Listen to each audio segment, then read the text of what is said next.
I didn't pay a single dollar in tuition to study in the United States. As an international student from Nigeria, I got a tuition waived at assistantship that changed my life. In this video, I am going to be sharing with you the strategies and how I got the tuition waive assistantship and how you can get yours too.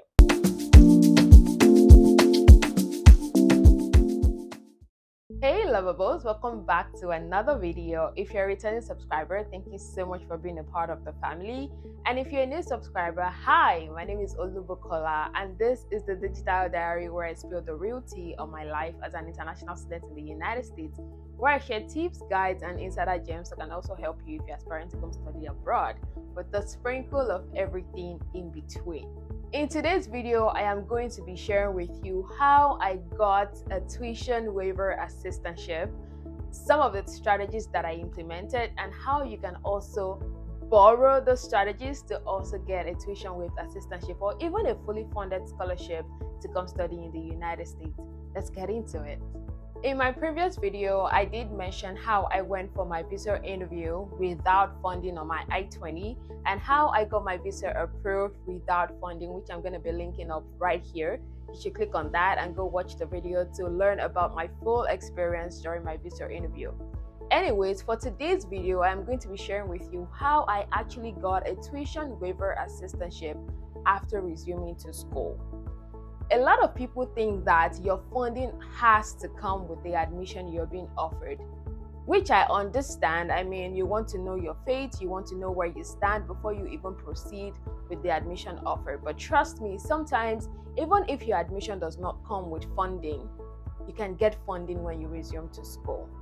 Because there are so many opportunities that you might not be open to as an international student who does not live in the United States. I want you to understand that not all assistantship that you get are actually research-based, teaching-based, or academic based. Sometimes some assistantship that you get on campus can actually be non-academic. Now, a lot of times people look only at the academic assistantship that they can get, maybe in their department or in other departments or something, and they're not looking at the non-academic assistantship that might be available to them on campus. Now, if you've tried so hard to get academic assistantship like research assistantship, teaching assistantship, graduate research assistantship, and you're not getting anything, why not try and look in the other direction to see if you can get a non-academic assistantship? Now, what do I mean by that? Sometimes there are jobs on campus that actually offer tuition waiver if you are being employed in that position. It is also called assistantship, but what you do is not research, it is not teaching, and it is not graduate research, right? So if you are being employed in that position, you might actually be helping with non-academic work. You might be helping with instructional technology. You might be helping with media. You might be helping with a lot of things. You might be helping with administrative support, and you are being paid. Your tuition is actually being paid for just because you are also an assistant in that position. So if you've tried so hard to get an academic funding and you're not getting anything, look in the other direction and try if you get a non-academic assistantship. A lot of times when people try to apply for funding and they're not getting funding in the department where they are being admitted to, they are scared of trying another department. Now, the fact that another department, your department is not funding you, does not mean that another department cannot actually fund you. They can be funding you based on teaching assistantship. So you might be able to teach some courses that are being offered in another department, which is still within your faculty, right? Now, it's not like you are in humanities and you're trying to go apply for teaching assistantship in engineering. Those are not related at all, and it will be very difficult for you to actually take up teaching assistantship roles in an engineering faculty. So no, you don't want to do that. But if you're in humanities and you're trying to do like teaching assistantship in social sciences or other closely related courses, in the same faculty, then yes, you can apply for positions like that. Now, if you've tried these things and they're not working, try ask questions about the non-academic assistantships or positions that might be available on campus. You never can tell, you might actually get something that would cover your tuition, which is going to lead me to what is the basic and fundamental strategy that I implemented to get a tuition waiver job on campus. Now, the fundamental strategy, the very basic strategy that I used when I got to school to actually get the tuition waiver assistantship that changed my life is actually asking questions. A lot of times you don't get opportunities if you don't ask. There are opportunities available everywhere, every time, but if you don't ask questions, you do not get access to these opportunities. So when I resumed to school, I knew that I didn't have funding. I knew I wanted to explore funding opportunities that are available on campus. So I started talking to a lot of people. I started asking questions. I started telling them about my financial situation as an international student. So whenever I meet somebody new, especially in school, on campus, I would usually ask questions. Do you know of any opportunity I can apply for? Do you know of any scholarship or funding available that I can get into? I was constantly asking questions. Lucky for me, I was able to get somebody who was a colleague at that time, and she told me about this assistantship on campus that actually covers your tuition if you are being employed in that department. And I was like, wait a minute, so something like this actually exists?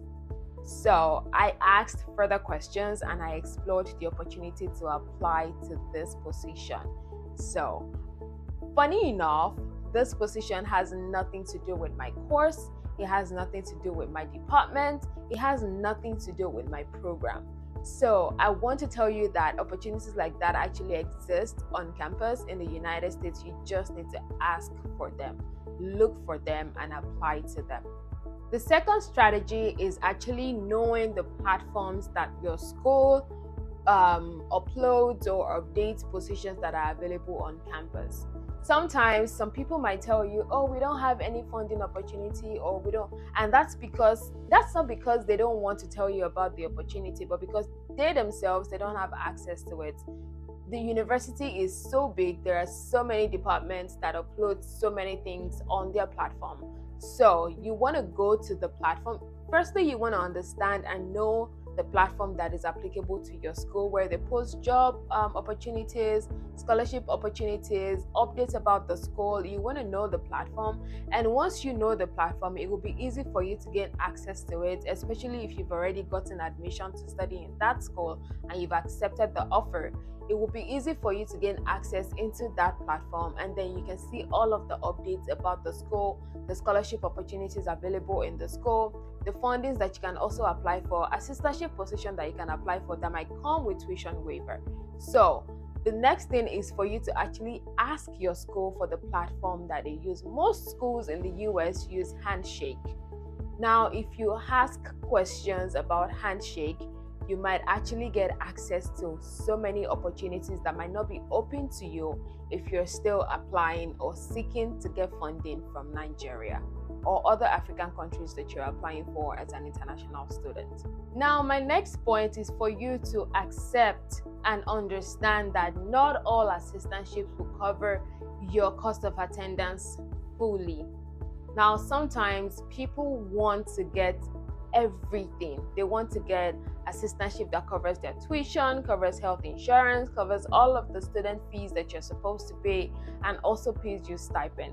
Sometimes that might not be actually possible for you to get, especially if you're doing masters.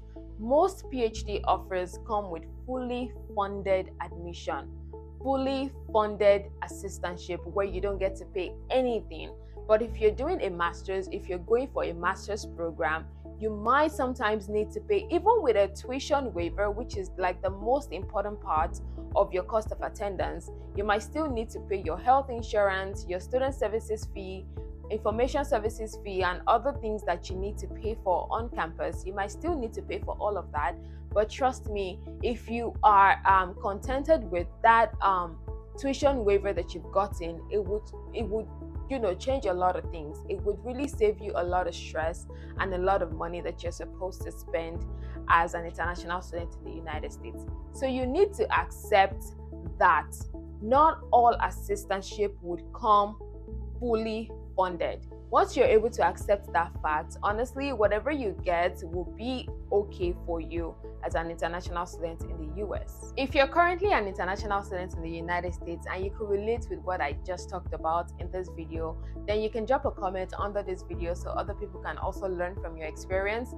If any of the things that I talked about in this video helped you and gave you insight into how you can also seek assistantship that might not be academic based, please give this video a thumbs up, subscribe to my channel if you haven't done so already, turn on your post notifications so you get notified every single time I post a video. I would also be dropping another video that will be giving you another insight into how you can actually successfully come to the United States to study. Until then, sayonara.